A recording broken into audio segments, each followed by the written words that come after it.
Hello, hello, bonsoir à tous. Me voici ce soir pour le 12e live de mon défi 365 jours. Ambiance encore tamisée ce soir. Il est 22h28, je sors de la douche, j'ai les cheveux mouillés. Je suis dehors, dans mon jardin, voilà. Donc j'ai pas beaucoup d'éclairage sur ma terrasse.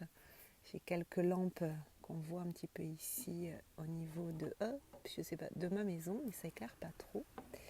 Et puis j'ai mon pot éclairé que j'ai posé sur une chaise et je me suis mise, voilà, là on voit un petit peu mieux.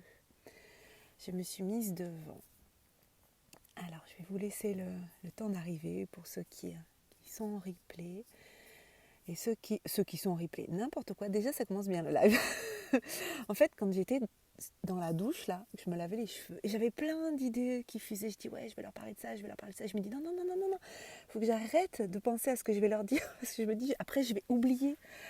Donc, j'ai essayé de pas trop... j'ai beaucoup d'idées qui viennent souvent quand je suis sous la douche, et des fois, je prends mon téléphone ou je prends un cahier, et je note mes idées, mais là, j'avais pas ça sous la main. Et je me suis dit, oh là là, faut pas trop que je pense à ce que je vais leur dire. Je vais attendre d'être dehors, donc je me suis dépêchée et voilà. Je suis là avec vous ce soir. Pour ceux qui sont là en live, si vous avez envie de me faire un petit coucou, ça me fera plaisir de vous saluer personnellement. Et puis si vous passez en replay, que ce soit ici sur Facebook ou sur YouTube, vous pouvez aussi me faire un petit coucou.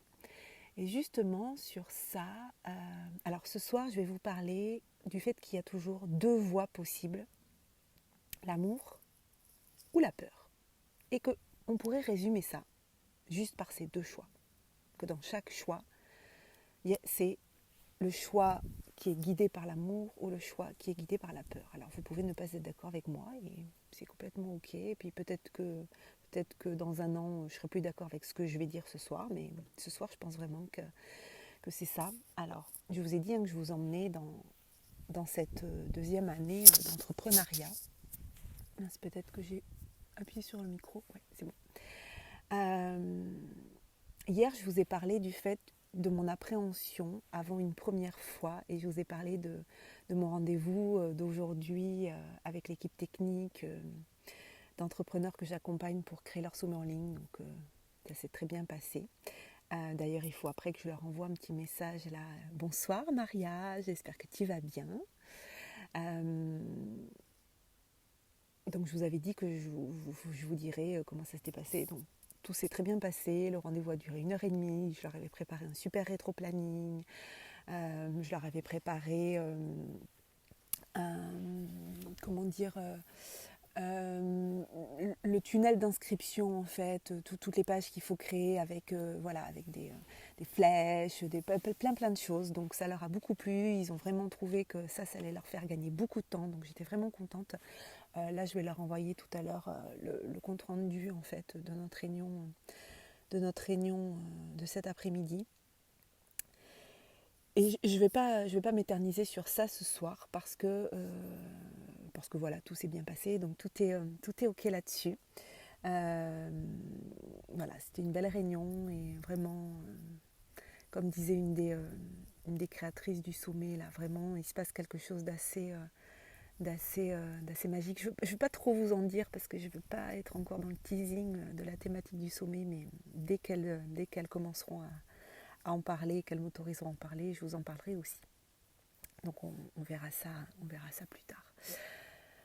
Ce soir, je voudrais vraiment vous parler de choses assez personnelles, mais qui ont vraiment un lien avec le développement de mon activité et de ma vie d'entrepreneur. Puisque je vous ai dit, ce défi, c'est vraiment vous emmener dans cette deuxième année d'entrepreneuriat, mais aussi vous partager ma transformation intérieure, mon évolution. Et il n'y a pas d'évolution de l'entrepreneur s'il n'y a pas d'évolution de l'humain, de l'humaine en ce qui me concerne. Et aujourd'hui, je voudrais vous parler du post que j'ai publié sur Facebook aujourd'hui. Je ne publie pas très souvent des posts qui parlent de choses personnelles parce que Parce qu'au départ, moi, quand je suis arrivée sur Facebook, en tant que particulier, à l'époque où j'étais enseignante, j'avais plutôt tendance à regarder ce que les autres mettaient. Moi, je ne participais pas à grand-chose, quoi.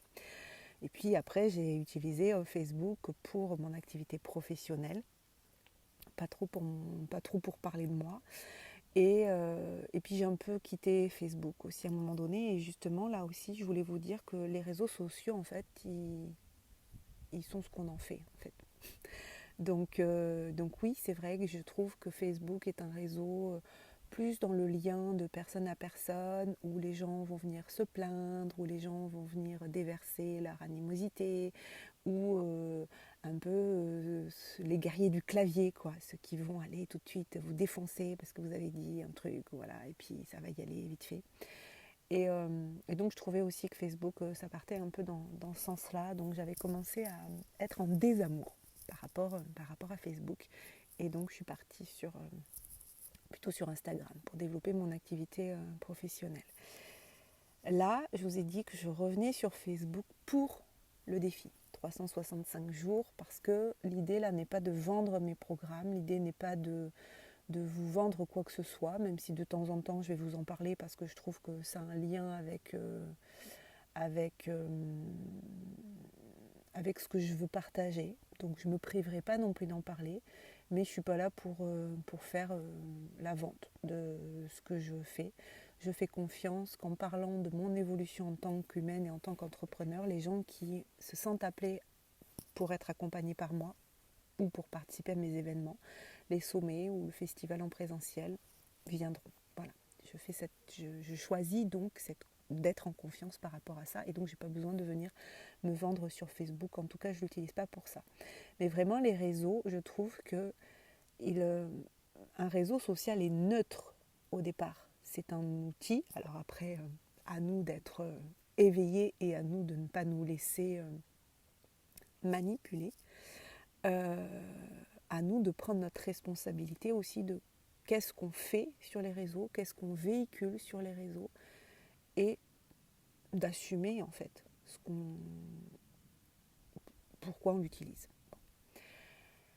Hier, donc il faut que je pose le contexte. Donc moi j'ai quitté l'éducation nationale le 31 août 2021, le jour de mes 44 ans. Alors en fait, je l'ai quitté plus tôt parce que les vacances étaient plus tôt, et je l'ai signé la rupture conventionnelle, je crois que c'était le 16 juin 2021, mais ma dernière journée officielle en tant que fonctionnaire, puisque j'ai quitté quand la classe était finie, mais après juillet-août, j'ai été payée. Donc jusqu'au 31 août 2021. Donc officiellement, je n'étais plus dans l'éducation nationale à partir du 1er septembre 2021. Donc j'étais fonctionnaire pendant 16 ans, je crois.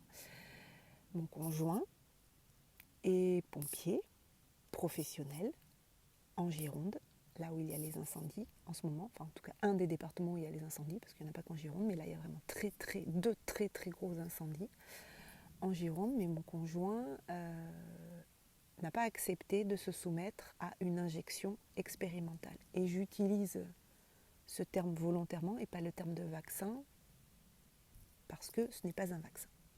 Ça, c'est pas mon opinion, c'est un fait en fait. Donc vraiment, je tiens à éviter dans mon discours de partager des croyances ou des opinions, mais là, c'est un fait. Donc il a refusé l'injection expérimentale et donc il est suspendu. Aujourd'hui, en Gironde, il y a des feux. C'est dramatique ce qui se passe en Gironde, mais on ne rappelle pas, on ne fait pas venir les pompiers suspendus, qui soi-disant sont des dangers pour les patients qu'ils transportent. Vous voyez ce que je veux dire? On ne les rappelle pas pour éteindre des feux.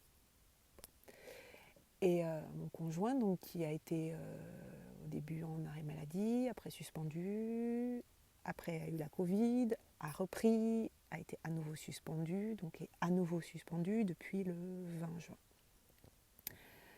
Suspendu, ça veut dire sans traitement. Ça veut dire du jour au lendemain, on vous retire votre métier, on vous retire votre travail et on vous retire toute source de revenus. Il faut que les choses soient claires.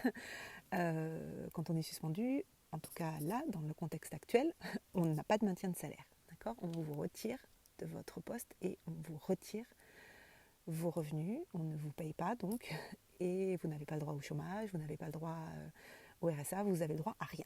D'accord ? Donc mon conjoint, depuis 2 ou 3 semaines, travaille dans une entreprise de vin pour faire des préparateurs en commande. Pour même pas la moitié de ce qu'il gagnait avant, parce qu'il travaillait au SMIC. Et que Pascal était adjudant dans une caserne, donc avec un poste à responsabilité, donc avec un bon salaire. Et aujourd'hui, c'est même pas la moitié de son ancien salaire qu'il gagne. Voilà. Hier, il était en colère. En colère. De voir... Alors, il était en colère, mais vous ne connaissez pas mon conjoint, mais mon conjoint en colère, c'est aussi de la colère intérieure, quoi. C'est pas forcément... ça se voit pas forcément à l'extérieur. C'était très dur. Très dur pour lui de voir qu'il y a des besoins de pompiers en Gironde, là, et qu'il ne peut pas y aller. Il ne peut pas les aider parce qu'il est considéré comme un danger. Vraiment, quand je dis ça, je n'exagère pas. Hein. Voilà, je n'exagère pas. C'est vraiment la situation. Et donc, à un moment donné, il a reçu un SMS du CODIS, donc c'est ce qui gère, je ne sais pas exactement ce que ça veut dire CODIS, mais ça doit vouloir dire, je ne vais pas dire des bêtises, mais bon, c'est le centre opérationnel, ça veut peut-être dire ça, centre opérationnel, direction d'incendie et secours, peut-être, je ne sais pas. Comme tous les pompiers, en demandant quelles étaient leurs disponibilités pour les prochaines 24 heures. Ça, c'était déjà il y a 2-3 jours. Mais lui, il est suspendu, donc je lui dis, mais pourquoi tu ne les donnerais pas, toi, tes disponibilités ? Parce que c'était vendredi, c'était vendredi, samedi, dimanche, mais vendredi, l'entreprise dans laquelle il travaille ne travaille pas, il faisait le pont. Le lendemain du 14 juillet. Donc il a répondu, donné son nom, son centre d'origine, puisqu'il fallait donner, et marqué disponible, pompier suspendu, disponible 24h/24. On ne lui répond pas, on ne l'appelle pas, on ne le fait pas venir.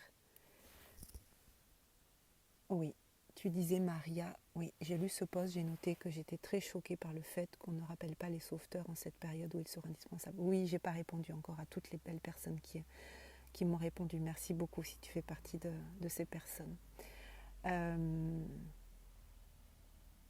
Il a envoyé ce message et on ne les appelle pas. Par contre, on fait venir des pompiers des autres départements, on fait venir des pompiers des autres pays, mais les pompiers qu'on a en Gironde, on ne les fait pas venir. J'ai écrit un post ce matin. Alors voilà, hier Pascal me dit je suis vraiment en colère, j'ai envie d'écrire quelque chose sur les réseaux. Et là je lui ai dit tu sais Pascal, je pense que c'est pas une bonne idée. C'est pas une bonne idée d'écrire sous le coup de la colère, parce que je t'invite à te poser la question du qu'est-ce que tu attends de ce message. Qu'est-ce que tu attends de ce que tu vas partager, parce que tu risques d'être déçu si tu attends une solution, si tu attends qu'on t'appelle, si tu attends qu'on... J'ai peur que tu sois déçu. Et à ce moment-là, je lui ai donné mon avis sur le fait que je pensais que c'était pas une bonne idée qu'il écrive sur les réseaux, parce qu'il écrit jamais sur les réseaux. On a un compte familial que j'ai identifié, Pascal Virginie Béco-Chastel, mais il n'y a jamais rien. Vous pouvez aller voir, d'ailleurs, si vous n'êtes pas amis avec ce compte-là, vous ne verrez pas d'ailleurs, je pense qu'il y a dessus, mais il n'y a pas grand-chose. Et ce matin, donc Pascal s'est levé hyper avant que je me lève. Moi en ce moment, je travaille depuis la maison, les enfants sont en vacances, je me lève à 9h. Je me lève et je sens une odeur. J'ouvre les baies vitrées. D'habitude, le matin, Pascal il ouvre la fenêtre de la cuisine pour aérer la maison comme il se lève tôt. Et là, je vois la fenêtre fermée, mais sur le coup, je ne comprends pas. J'aère la maison et je sens une odeur, quoi, une odeur de brûlé. Et là, je sors dehors et je vois cette fumée. En fait, nous, on habite à vol d'oiseau. On doit être à 40 km du feu de l'Andiras et on doit être à 60 km du feu du bassin d'Arcachon. Et là, je regarde le ciel et je vois, on était enfumés en fait. On était enfumés. Et là, je fais une petite vidéo Donc vous pourrez aller la voir sur mon profil, Virginie Chastel, hein, celui sur lequel je fais ce live. Et j'écris un message et ça coule comme ça. J'écris un message, mais c'est... Oui, dedans, je dis que je suis en colère, mais c'est un message d'amour, en fait, que j'ai écrit. Et d'amour pour mon conjoint. D'ailleurs, il m'a dit, écoute, Vire... il m'appelle Vire. Beaucoup de gens m'appellent Vire.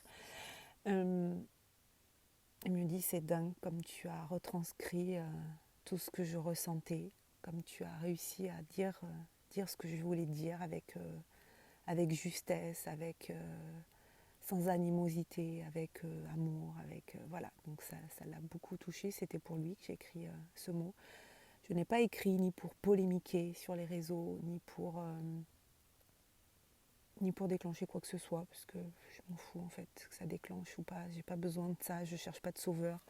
Voilà, ça fait bien longtemps que j'ai arrêté de me dire que c'était les autres qui allaient nous sauver. C'est chacun de nous qui allons nous sauver nous-mêmes. Mais j'ai choisi de l'écrire dans l'amour, l'amour pour mon conjoint, l'amour pour la terre, l'amour pour les humains. J'ai choisi d'exprimer ce que je ressentais, d'exprimer aussi que je pensais qu'à un moment donné, certaines personnes allaient devoir rendre des comptes sur ce qu'ils font.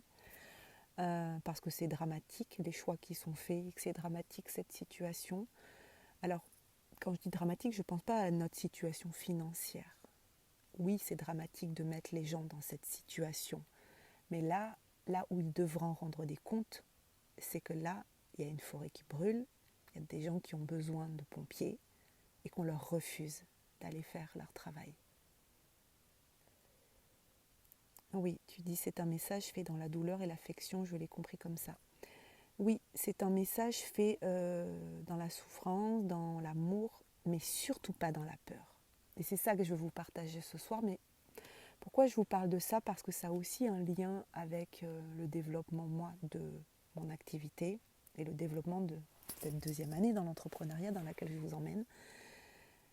C'est qu'à chaque fois, j'ai fait des choix dans l'amour et dans la confiance et pas dans la peur.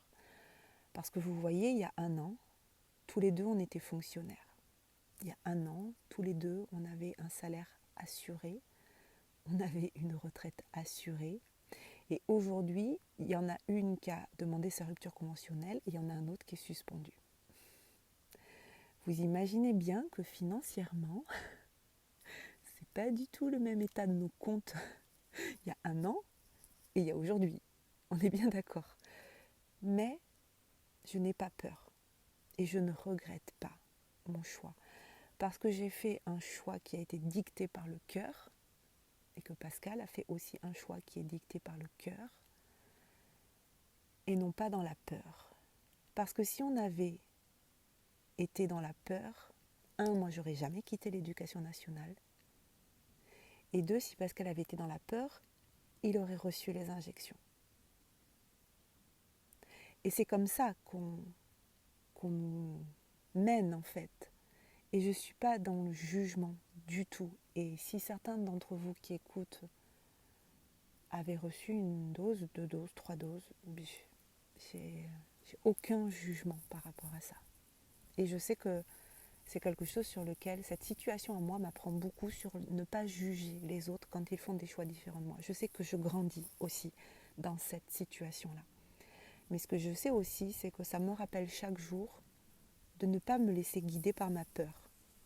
Que si j'ai peur de quelque chose, je dois la regarder en face et je dois aller chercher où est l'amour là-dedans. Et les choix qu'on fait, on les fait par amour. En tout cas, je parle de Pascal et moi. Les choix qu'on fait en ce moment, on les fait par amour. Je les fais par amour de l'humain, par amour de l'humanité, par l'amour de la planète. Si j'ai quitté l'éducation nationale, j'aimais mes élèves. Et j'ai pas honte de dire que j'aimais mes élèves parce que j'entends des fois des discours chez certains profs, je me demande s'ils aiment les enfants. Alors quand je dis aimer les enfants, on n'est pas dans quelque chose de pervers, hein, de vraiment aimer l'être humain et en l'occurrence l'enfant quand on est enseignant. Est-ce qu'on l'aime suffisamment ou est-ce que c'est comment dire, préfère sa matière ou on préfère l'humain. Bon, je ne vais pas rentrer là-dedans ce soir, mais parce que je suis assez en colère aussi sur certaines choses que j'ai vues en tant que représentante des parents d'élèves au conseil de classe cette année au collège de mon fils. Bon, je ne vais pas en parler ce soir, peut-être un autre jour si je trouve que ça fait du sens. Vraiment, oui, ce que j'avais envie de vous partager, c'est que c'est pas simple de quitter un métier où on est fonctionnaire. Mais c'est pas simple d'y rester non plus. À un moment donné, on choisit quoi? On choisit la voie du cœur, donc la voie de l'amour, ou on choisit la voie de la peur. Et moi, je vois, et encore une fois, c'est sans jugement, mais j'aimerais tellement transmettre ça. Et c'est aussi une des choses que je partage dans le congrès de l'écologie relationnelle, que ce soit la première, deuxième ou la troisième édition qui arrive. C'est aussi des choses qu'on va partager dans le festival Connexion que j'organise à Bordeaux. Je vais vous placer une petite bannière pub là. Festival Connexion qui a lieu le samedi 20 août à Bordeaux. C'est 99 € la journée, cocktail dînatoire compris, cocktail déjeunatoire compris.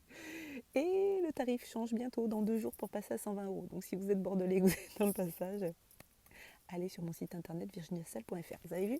Je vous l'ai placé. Non mais trêve de plaisanterie, ce que je veux dire c'est que tout est dicté par l'amour, par la voie de l'amour, et c'est vraiment ce que j'ai envie de transmettre, parce que je crois que si chacun d'entre nous arrive à mettre de côté ses peurs, ça ne veut pas dire mettre un voile dessus, ça veut dire les regarder en face, se dire ok, ça me fait peur, mais attention, si je prends une décision animée par cette peur, il est possible que ce ne soit pas la bonne décision.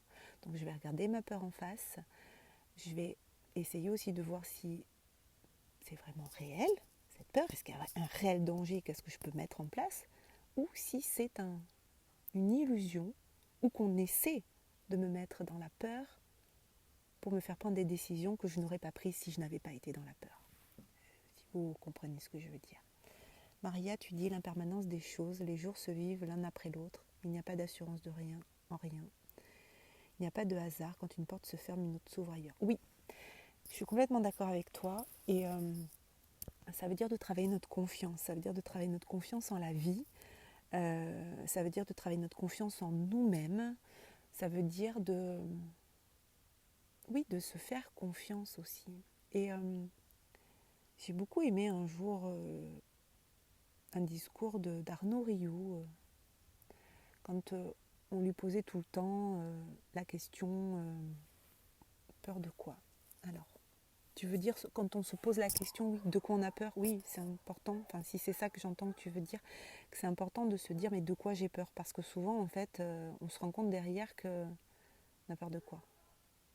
Peur de mourir, au final c'est toujours ça.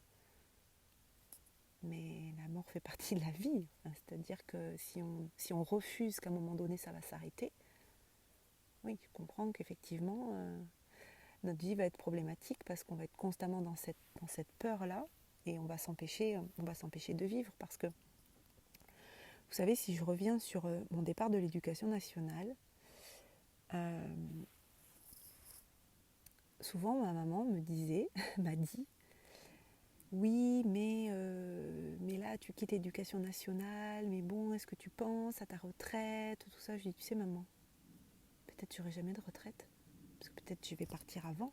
Alors ça peut paraître glauque hein, comme ça à dire, mais nous on a perdu, enfin Pascal a perdu son frère d'un cancer foudroyant il y a 5 ans. Il avait 53 ans. Sa retraite, il n'en a pas profité. Donc moi, je veux dire, la retraite, je m'en fous, quoi. C'est maintenant que je veux vivre. Je ne veux pas rester fonctionnaire et rester enseignante dans un système qui ne me convient pas pour obtenir une retraite. Alors que je ne vais peut-être pas y arriver à la retraite. Donc, si je suis dans la peur de ne pas avoir de retraite, je ne vis pas le moment présent. Effectivement, oui, Maria, tu dis, on vit dans l'illusion. Ouais. Donc, ce que j'apprends encore aujourd'hui et que j'avais envie de vous partager, c'est que chaque jour, on doit faire des choix. Chaque jour, on doit prendre des décisions. Chaque jour, on doit renoncer à certaines choses. Vraiment, je vous invite, si vous avez envie de le faire, en tout cas moi c'est comme ça que je fais, du mieux que je peux et quand je peux, de choisir la voie de l'amour plutôt que la voie de la peur. Et de faire attention, voilà, à ce qu'on veut bien nous faire croire, ou ce que nous, on veut bien croire. Et oui, j'étais en train de vous dire juste avant que j'avais beaucoup aimé, à un moment donné, Arnaud Rioux, les gens n'arrêtaient pas de lui poser la question, est-ce que tu es vacciné, est-ce que tu es vacciné. Bon, il dit, on s'en fout que je sois vacciné ou pas, c'est pas... voilà, il dit, je veux pas être là en train de vous dire ce que vous devez faire parce que je n'ai pas la réponse pour chacun d'entre vous. Mais il dit ce qui est important, et j'avais beaucoup aimé son explication, il dit ce qui est important d'interroger ces trois intelligences. L'intelligence du cœur, l'intelligence du corps, l'intelligence du cerveau. Et j'avais vraiment beaucoup aimé cette explication. Et donc il avait expliqué que dans son cœur, il ne sentait pas d'appel, à cette vaccination. Que dans sa tête, il avait lu, il avait été lire, et il n'y a pas besoin d'aller lire des articles ou des choses dites complotistes. Il suffit juste d'aller sur le site du ministère, voir les études qui sont faites, voir les rapports officiels qui sont faits. Il dit voilà, je suis allée lire ça, ça ne m'a pas convaincue. Plutôt ça m'a convaincue de ne pas le faire. Et la troisième intelligence, l'intelligence du corps, il disait mais le corps me dit que je suis en bonne santé, que je n'ai pas besoin de ça pour me protéger. Je ne suis pas en train de dire qu'il ne faut pas le faire ou qu'il faut le faire. Je suis juste en train de dire que c'est à nous de prendre les décisions, c'est à nous de choisir dans chaque situation. C'est à nous et nous seuls de choisir, mais de manière consciente. Vous savez, le consentement libre et éclairé. On est responsable de ce qu'on accepte. Et là, nous, dans notre couple, alors que moi, je me lance dans l'entrepreneuriat, Pascal, il vit cette situation de suspension. Je ne vais pas vous dire que c'est facile tous les jours. Ça, je ne vais pas vous dire ça. Moi, je suis constamment en train de recalibrer mes peurs. Parce qu'elles reviennent constamment. Elles reviennent constamment. Et constamment, je rechoisis la voie de l'amour, la voie de l'amour, la voie de l'amour, la voie de l'amour. J'ai choisi de quitter l'éducation nationale pour porter plus haut mon message. Parce que dans l'éducation nationale, on me coupait les ailes. Donc j'ai choisi d'aller diffuser mon message de bienveillance, de tolérance, de respect, d'ouverture, d'éveil, de respect de la différence, de tout ça. De lutter contre la division, donc de rassembler les gens autour de valeurs communes. J'ai choisi de le faire à l'extérieur de l'éducation nationale. Donc je choisis la voie de l'amour. Je sais pourquoi je le fais. Pascal, il sait pourquoi il fait ce qu'il fait, pourquoi il fait les choix qu'il fait. Et j'ai confiance qu'il fait les bons choix. En tout cas, il fait les choix qui résonnent en lui. Maria, tu dis tout choix représente un sacrifice. Choisir ce qui pour nous est essentiel à ce moment-là, la liberté de choix. Peu de gens vivent la liberté en conscience. On en parle beaucoup de la liberté sans vouloir la vivre vraiment. Et là, je comprends ta notion de peur. Mais en fait, c'est vrai que moi, j'ai choisi de quitter l'éducation nationale pour être libre parce que la liberté, c'est ma valeur numéro 1. Vraiment, c'est la valeur numéro 1 chez moi. Mais quand on choisit la liberté, il faut accepter de vivre à côté la responsabilité, qui est le pendant de la liberté. On ne peut pas être libre sans prendre ses responsabilités. Et prendre ses responsabilités, ça veut dire assumer tous ses choix. Ça veut dire ne jamais rejeter sur les autres les choix qu'on a faits. Aujourd'hui, même si je suis en colère, et je pense que la colère, on doit aussi pouvoir l'exprimer sans hurler, sans... Voilà, je vous l'exprime très calmement et je l'ai rédigé ce matin très calmement.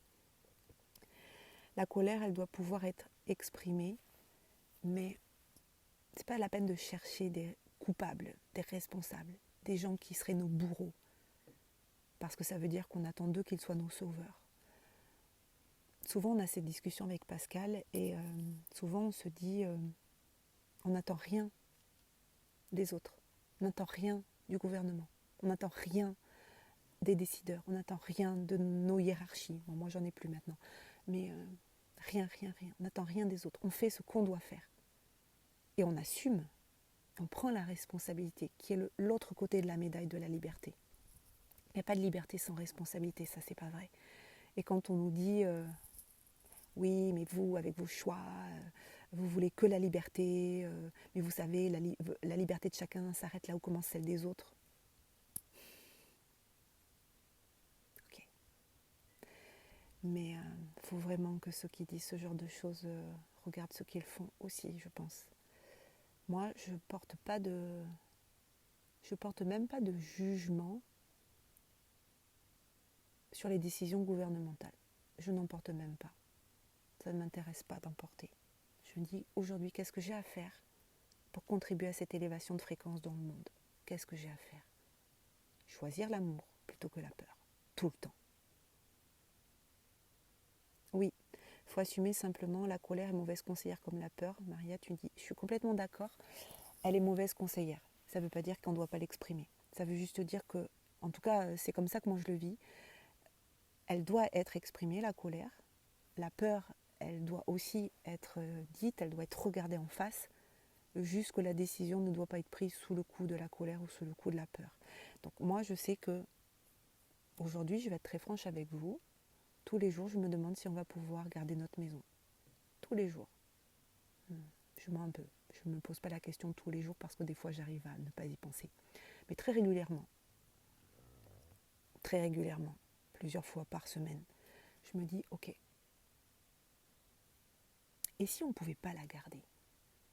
Et si au final, on n'avait pas suffisamment d'argent pour payer notre prêt?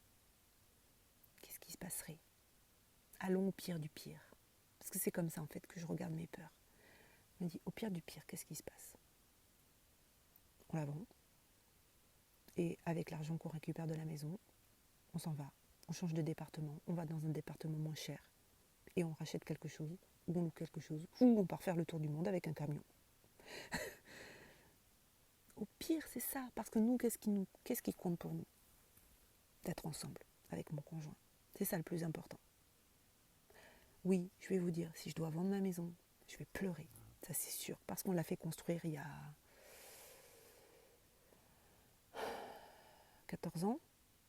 Ça doit être ça. 14 ans et qu'on adore notre maison. On a une belle maison en bois, on a un joli terrain, on est content, on est à la campagne, dans un petit village où il n'y a rien, mais on aime être là. On aime notre maison, vraiment, beaucoup. Donc oui, ça serait un déchirement. Mais on s'est dit aussi, si à un moment donné, on devait la vendre, on la vendra par choix, avec un nouveau projet de vie, mais on la vendra pas en tant que comme des victimes. Ça, c'est hors de question. On ne choisira pas la peur, on choisira l'amour. Donc les peurs, tous les jours, je dois travailler dessus en me disant, ok, mais si je suis dans la peur, je ne vibre pas les bonnes fréquences pour attirer à moi de belles choses. Et je vais vous dire, tous les mois, on arrive à payer notre prêt. Je ne sais pas combien de temps ça va durer. Ça durera le temps que ça durera. Mais aujourd'hui, c'est juste aujourd'hui. Ce mois-ci, c'est juste ce mois-ci. Et je vais vous dire que cette pandémie, elle nous challenge sacrément. Et sacrément depuis, surtout juillet de l'année dernière, quand on a su que les pompiers allaient avoir cette obligation vaccinale. Et moi, je vais vous dire, l'année dernière, je bossais en ITEP, Institut thérapeutique, éducatif et pédagogique. Ça veut dire que j'étais dans un établissement de santé. Et donc, si j'étais restée en éducation nationale, j'aurais été soumise aussi à l'obligation vaccinale. Donc en fait, il y aurait eu 2 suspendus. Alors, je lis vos messages. Martine. Oh, coucou Martine. Choisir la liberté, c'est assumer ses choix en conscience sans juger les autres. L'essentiel est d'être en phase avec qui l'on est et avec notre contribution au monde. Ouais, je suis complètement d'accord avec ça. Alors, Maria, tu dis oui, mais la dépasser, ne te pose pas de questions ici et si, une porte se ferme, une autre s'ouvre, ce sera normal de pleurer pour ta maison, mais la maladie, la mort, c'est pire, souris à ta peur, parle-lui. Oui, mais complètement, je suis complètement d'accord avec toi. Et effectivement, c'est ce que je fais. Mais je l'accueille aussi, cette peur. Et je me dis que c'est pas la peur qui va m'arrêter. Je sais qu'elle est là. Mais je la remplace. Je, je, je me dis que, comme tu dis, c'est exactement ça. C'est une porte se ferme, une autre s'ouvre. Et tu as complètement raison. Pardon, que la maladie, la mort, c'est pire. Nous, on a vécu deux décès de cancer foudroyants dans la famille. Le frère de Pascal, il y a 5 ans, et sa sœur, au mois de novembre. Foudroyant, les deux. Et, euh, et ça, c'est bien pire, on est bien d'accord. Donc, tant qu'on est en bonne santé, et c'est aussi pour ça qu'on fait ces choix-là, pour rester aussi, de notre point de vue, en bonne santé. Donc, c'était ça que je voulais vous partager ce soir. Si ça peut résonner chez certains, de vous poser la question quand vous avez des choix à faire, ou dans votre vie, qu'il y a, à mon sens, 2 voies possibles. La voie de l'amour ou la voie de la peur. Et la peur, on l'a dit ce soir, n'est jamais bonne conseillère. Une décision prise dans la peur, c'est jamais la bonne décision. Donc, oui, tu dis, moi j'ai vécu aussi des décès, ça relativise. Oui, c'est sûr que ça relativise, et puis je vais vous dire, ça remet les pendules à l'heure. Moi j'ai décidé que je quittais vraiment l'éducation nationale au décès de Patrick, le frère de Pascal, 2017. Ça, c'était l'année de mes 40 ans, j'ai dit ok, là c'est bon, j'ai compris le message. Et là, le deuxième décès, j'ai dit ok, d'accord, c'est bon, on a compris, hein. on a compris les messages. Donc voilà ce que je voulais vous partager, mais en tout cas, dans l'entrepreneuriat, dans cette deuxième année pour moi d'entrepreneuriat, c'est toujours ça, d'aller choisir. Il se passe des trucs là derrière. Ah oui, je sais pas, ça fait des flashs dans le ciel au fond. C'est assez bizarre. Bon, je sais pas. Ouais, c'est quand on développe une activité dans l'entrepreneuriat, et là quand on a un conjoint qui peut plus ramener le salaire qui ramenait avant, et que donc moi je suis pas encore en mesure de pouvoir compenser son salaire, j'aimerais bien, mais on y va aussi, qui va piano va sano. Ça aussi c'est une croyance. Peut-être qu'il faudra dézinguer un de ces jours. Mais en tout cas, tout ça pour vous dire que ah, mais c'est peut-être ça. T'es en Gironde aussi, Maria? Je sais plus si tu m'as dit ça tout à l'heure. Oui, c'est possible qu'il y ait l'orage qui arrive. Oui, je crois qu'il prévoit de la pluie. Et justement, dans mon message ce matin, je disais aussi prions la pluie, qui n'est pas la même chose que prier pour la pluie. Prions la pluie, elle est déjà là. La pluie est déjà là. Et je sais que Pascal aussi fonctionne aussi comme ça par rapport à ces problématiques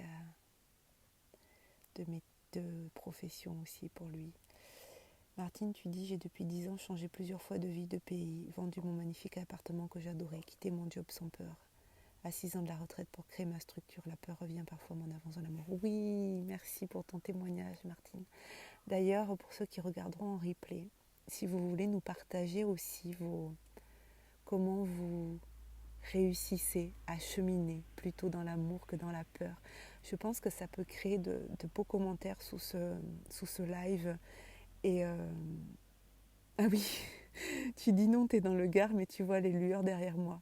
Oui, sur l'écran du coup. Bon allez, je resterai bien avec vous encore pendant 2-3 heures à papoter. Ah oui, vous voyez? Vous avez vu derrière moi comment ça flash? Je resterai bien papoter encore 2-3 heures avec vous, mais j'ai une newsletter à envoyer pour annoncer aux gens de ma newsletter qu'il restera qu'une journée pour avoir le tarif réduit pour le festival Connexion. Et puis j'ai un mail à envoyer à l'équipe technique du sommet que j'accompagne. Donc je vous souhaite une très très belle soirée. Prenez soin de vous, choisissez la voie de l'amour. Et puis je vous retrouve bientôt pour un nouveau live. Bye bye, belle soirée. Merci d'avoir été là.